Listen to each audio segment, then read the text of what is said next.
Right, massage.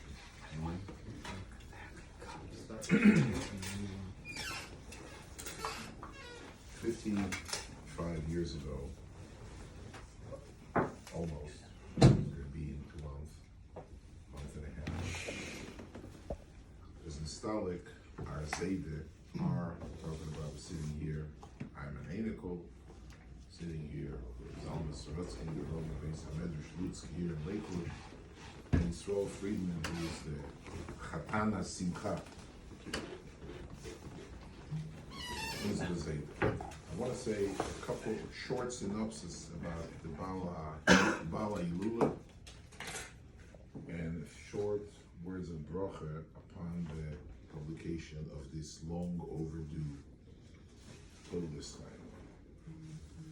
Zt'l was a Netzer Mishpachas Rabbonim 32 generations back. He was born a day before Rosh Hashanah, 2 days, a day and a half before Rosh Hashanah, Tov Reish Mem Aleph to Rosh Hashanah. He was still born in Chof Ches Elul, Tov Reish Mem. And he lived 86 years, he was lifter, almost 86 years of age, and Tes Tammuz Tov Shin Chov.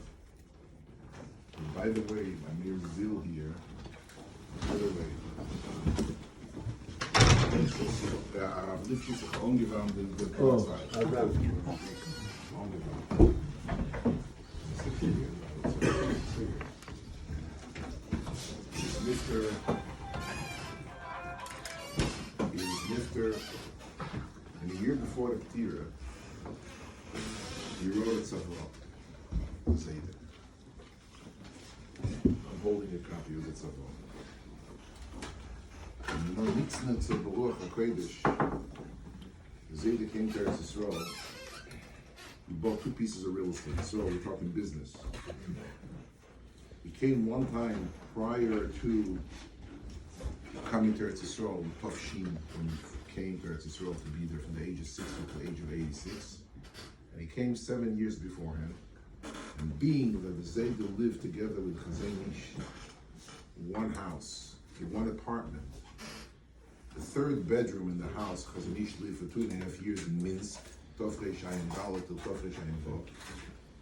And the reason why we have a Chazon Ish is because of the zt'l, because he was taken to the army, the Russian army, and the zt'l b'chochmosei be'ezras, our only aunt Emme, got him out of the army, and as a result, he wrote Jewish Akvega for the zt'l with a beautiful Hakdasha. Thank you. So when he lived 2.5 years, because Nish's wife had a business in Stoitz, that's where they came from, where Nish came from. The Shver was there, he came from Kosovo, but his wife came from Stoitz. She had a makolet, not exactly a makolet, it's a hardware, it's a food. The whole week she was there, and zt'l of Givon in Minsk, he ran away from zt'l, and he went to Minsk during the World War I. He lived for 2.5 years. He ate breakfast, lunch, and supper zusammen with the zt'l from Zolba Tish. So when the zt'l went to Eretz Yisrael, Chazon Ish asked him to buy a lot together with them. He wants to live together in Eretz Yisrael. The zt'l came to Eretz Yisrael, spent $1,000, $500 Chazon Ish gave him. $500 was given by my zt'l, and it bought a migrash in Rehov Sokolov 17 in Bnei Brak. A migrash. When the Chazon Ish came in to Eretz Yisrael thereafter, in Bnei Brak, came thereafter, the Chazon Ish saw the migrash and told my zt'l, it's not enough for both of us. It's a small migrash. For $1,000, they got a small migrash. So the Emes would be good or evil. The zt'l says it belongs to you, and the Chazon Ish says it belongs to you. And the Oisad Kufa came with Blazer Yudel that night.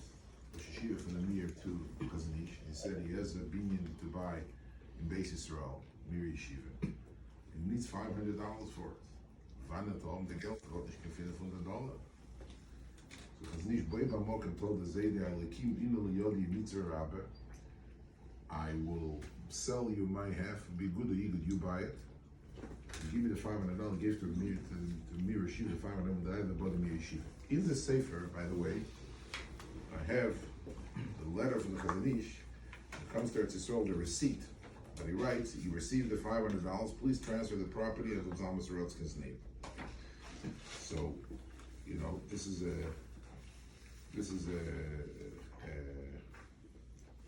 here. I'm just reading it. הריני מאשר בזה. אז חזין שכסב יד, כי המגרש בבני ברק הרשום בטאבו, טאבו means the land registration, על שם הרב סורוצקין והרב גריינמן, גריינמן זה שבוג, he didn't write on his name, שמואל גריינמן, שייך כולו לרב סורוצקין, ועל הרב גריינמן להעביר בטאבו על שם הרב סורוצקין בכל איש שידרוש, על הצורס של העבורו של הרב סורוצקין. The transfer tax goes על הרב סורוצקין. Okay? Yoyuval Erev Shabbos Kodesh, Bnei Brak Ish. They live together. Okay? I'm curious, which one ended up getting a better deal?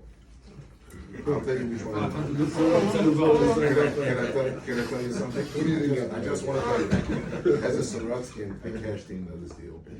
When the Zayda was nifter, I was trying to write. So that was one piece of land he bought. Another piece of land he bought in Choshmul and Novi. From Shah, Mandelbaum, the whole Eitz HaZayit, all those hotels, through Arze, Abira, Malo, Daphna, all the way to Amot Shkol.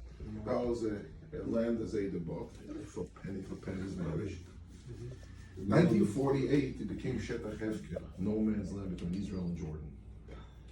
And only Shvet.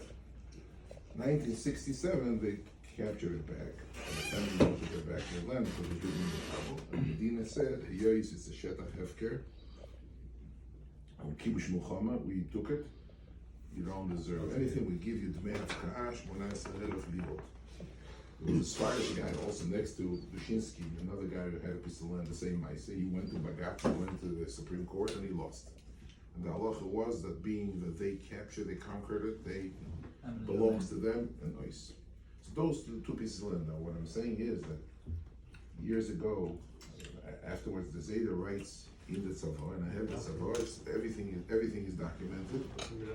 He says, he writes in the Tzavor, he was Nifter Test Thomas Tovshin Chavov. They captured Yerushalayim, Kov Ches Iyar, Tovshin Chav Zayin, a year later. And then 10 months later, 11 months later, he writes in Yerachem Hashem Al Amoy. He writes what to do with his property. One in Bnei Brak doesn't need, you should give one chelik to tzedakah and then to the kids. One in Yerushalayim, Yerachem Hashem Al Amoy, v'yoshuv ha'adomo l'idei ha'mishpocha. You should be mechalek at this, v'kol zeis b'toich shona l'ptirosim min ha'olam.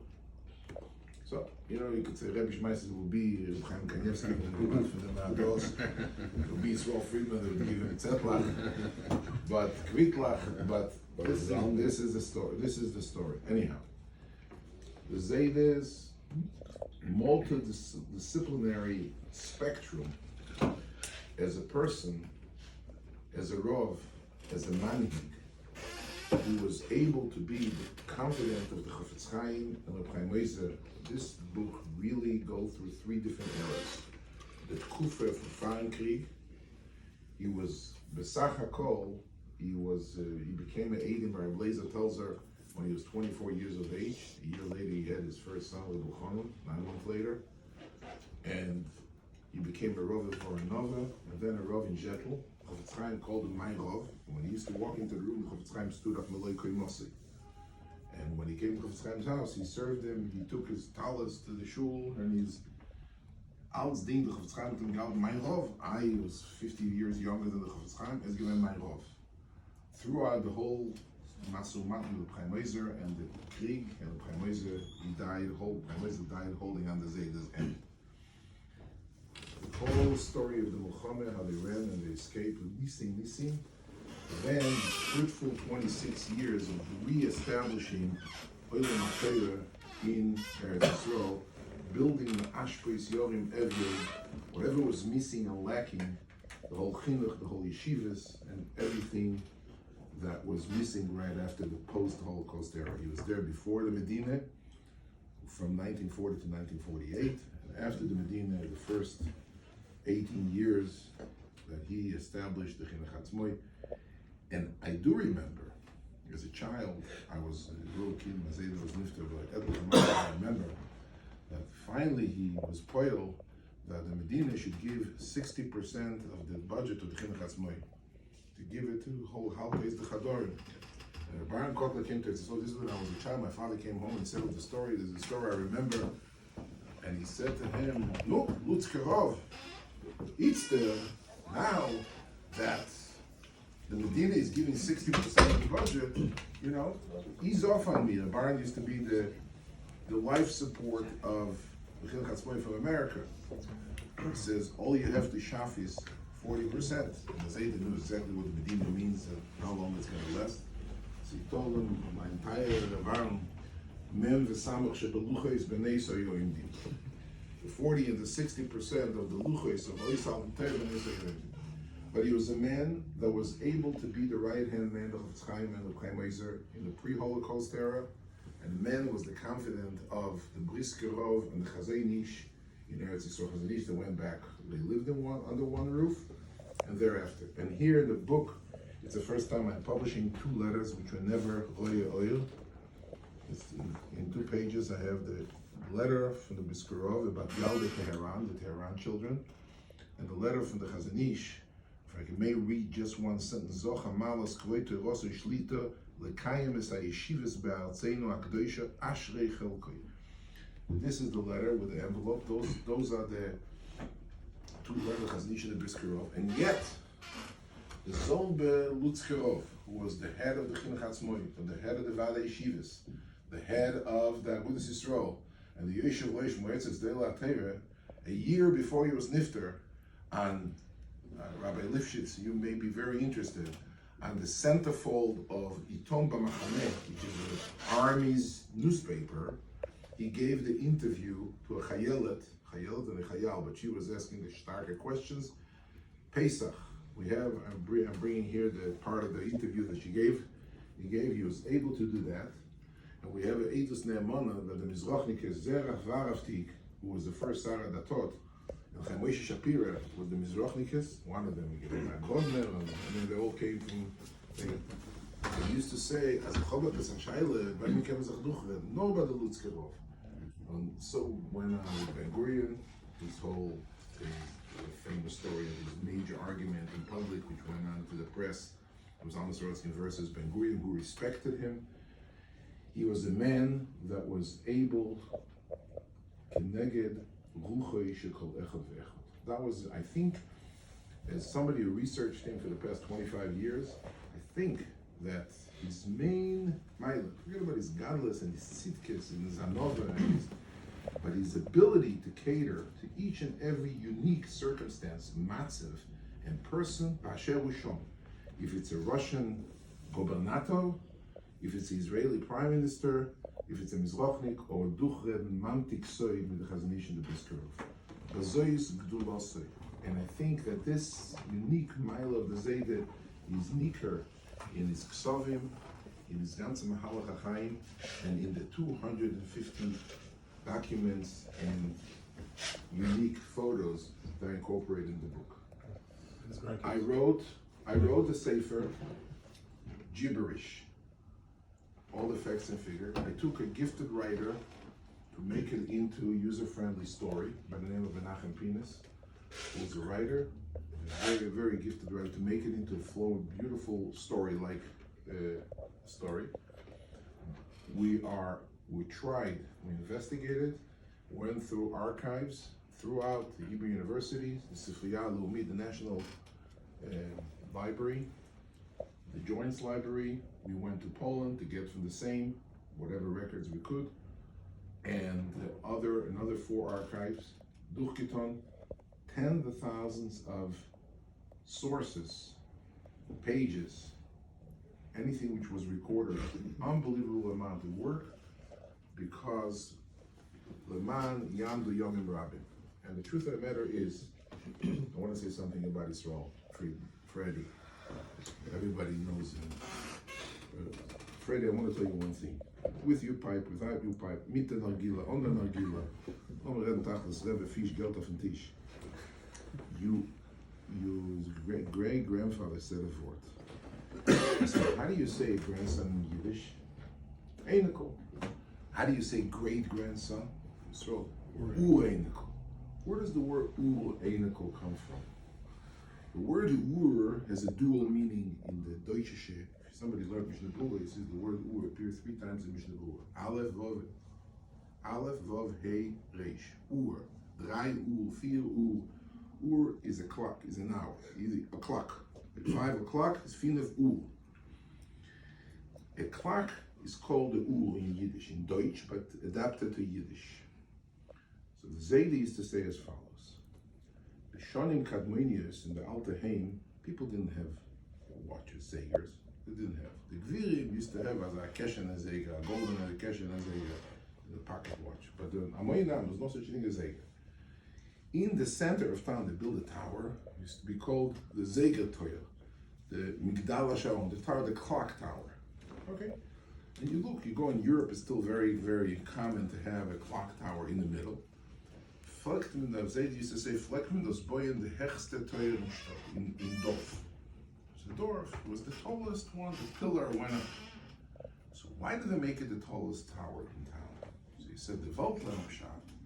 Anywhere you're in the farm, you're in the Dorf, you're in the city, you should be able to look and you'll be able to make the tower would have been a little lower, would come an Einikel or the Rabal Boss and says, Was? It's 3:05? Bei mir 3:06. Geh mal dreh hin. Kommen der zweite Quere rot, Cash in the Zeger as a patek. Dreh der Kopf, 3:04, push it back. Would go on and off and on and off. In order to maintain, to be punctual, in English it's called punctilious, in order to be 100% of the iota of time without changing 1 iota, you have to make it b'mokim shelei tishlit boyad adam. It is the right story about the clock. It is the very same story about Ha'ur Einikel. In as much that the Zayde bends down, that the Einikel can come and give a shtup, hey, you know what? Cut the baloney, let's go. So go nicht bleiben von der Zeit. The Zechoyer Yemois Oilam Binu Shnois Doy Vadoyer Sh'ala Vicha V'Yagedcha Zekenecha V'Yemulach is not going to happen. If the Zayde, the Elter Zayde, is a tower, and it's a tower Shalosh Tishlet Boyad Adam, then the Ur Einikel could be such, looking up to the tower and sees exactly round the clock, without any changes, no modifications, no abbreviations, no changes, the right time. It's not only time, but it's the anhoga, the way you gotta firza, the way you gotta conduct your life, and what you have to, talking about Patek, you never own one, you merely just keep it for the next generation. So, I thought about Israel, with his milas and his chesoinus, you know, the Shem definition. But I think his toiv liboy, and his feinkeit and his goodskeit and his radiating, I think it reflects a certain angle of babur the babur from the Zayde of lending himself to others in such a profound fashion that I thought he would be the potential candidate, and to name this Mahadura the Friedman family project, Friedman family publication. I want to give you Israel a bracha. Yesterday we participated in your son's option. It's not about pizza, it's not about ice cream, it's not about nargila, and not about sushi. It's about, if you read the book, and if it's hard for you in Hebrew, we'll make it English, and don't worry, I'll come to you. If you look up to the tower, look up to the, what's Vosfa Elta Zayde dos Giat, and Yisrael, I want to say something, in the beginning, I said to him, we're going to read the Yisrael family, Yisrael Friedman edition. He called me up. Didn't take him long. He said, no, I want to give it to my parents. Get me out of the picture. Write Chicago. And then we're afraid the Friedman Chicago is not going to be, going to get lost. So we wrote the Friedman family edition, Chicago Lakewood, so we have to be in Siachas afterwards. And as in just the final punchline ending, I just want to read here what I have told, what I wrote to Israel in the beginning of the book. Brocha lerush mashbir la'achyoni hadogol nina shel savinu zatzal baal kol mida nechayinu roish v'rishaynu chol dover shel kedusha Yisrael Friedman Hashem yigadleu v'yichayeyu u'lerayosa emedes letzido yinoshem ba'ol teborech maras Zahav Aleh Shetichye, Minichbode Akehilo Bahil Lakewood Amatiro. That's before the refinanced. Shenot Lu Al Shichmon Loseis Bechelik Nipod Moitzois Akshoma Sefer Zer Lechvoid Hoylo Vadgulim Vayikoren Gisi Amorim Isha Sheruach Barabagon Lebaron Yerachmil Friedman Rosh Yeshivas Tasmedos Ter B'Chicago Vayochoisi Amiyuchedes Mechaneches Adgulo Bruchas Akishrenes Moras Tomor Shnehem Yachdo Vekimu Bayis L'Shemu L'Tiferes זוכו להעמיד מאיוס רבי של תלמידים ותלמידות ברוח ישראל סבא במשך שנויס דור ועל שמם נקרא מהדורה זו מהדורה משפחת פרידמן יזכו לרוי ליבויס נחס מצאצאיהם היקולים וימשיכו בפעולותיהם הברוכויס לתוירו ותעודו ישראל אמן